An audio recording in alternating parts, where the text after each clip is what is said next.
अगर टेक्सटाइल और leather policy सही से चल जाए तो 1 साल के अंदर 10 लाख लोगों को रोजगार अकेले टेक्सटाइल से दिया जा सकता है। ये क्षमता है बिहार के अंदर। तो भाइयों और बहनों, मुझे तो 17-18 महीने में 1 साल ही मिले थे। मार्च में हम मंत्री बने थे, अगस्त तक कोरोना था, अगस्त से अगस्त तक हम काम कर रहे थे। मेरा बयान बड़ा वायरल हो गया था कि हम गए थे काम से दिल्ली और उद्योग मंत्री के तौर पर, और जब लौटे तो पता लगा कि विभाग चला गया। जमीन पे उतरते ही वो विभाग खत्म हो गया था। कितना वायरल हो गया था बयान। हम तो कटाक्ष किए थे कि भाई हम तो सरकारी काम में थे। इसलिए मैं आपसे कहना चाहता हूँ, जरूरत है अपने लोगों का। बिहार में एक मानसिकता है, हमारा बेटा IAS बनेगा, IPS बनेगा, इंजीनियर बनेगा, डॉक्टर बनेगा। गुजरात में लोग ये नहीं कहते कि IAS IPS बनेगा, गुजरात में कहते हैं अंबानी बनेगा, अडानी बनेगा, उद्योगपति बनेगा, उद्यमी बनेगा।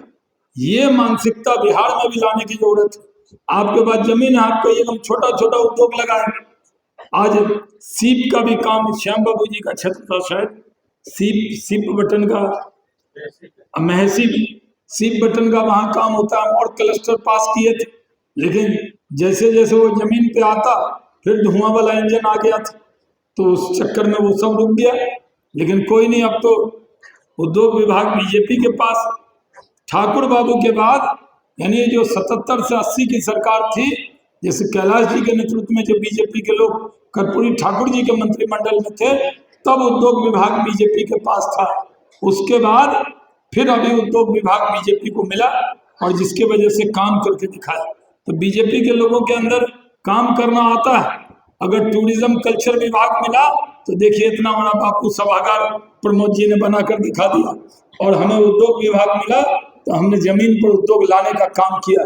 बक्सर के अंदर भी बड़ा औद्योगिक पार्क वहां बन रहा है, वो जमीन भी प्रमोद जी ने दिया था, चीनी मिल की जमीन। तो मैं तो आपसे यही कहने आया कि अब जरूरत है कि जो उद्यमी है वो अपने घर में आप doctor, engineer, professor, IAS IPS बनाइए, लेकिन एक नौजवान को घर में उद्यमी बनाइए, एक नौजवान को उद्योग लगाने को कहिए। और आप बिहार के लोग नौकरी मांगने वाले न बने, बिहार के लोग नौकरी देने वाले बने। जिन लोगों ने बिहार में उद्योग और रोजगार छीना, आज वो दावा करते हैं कि वो रोजगार देंगे।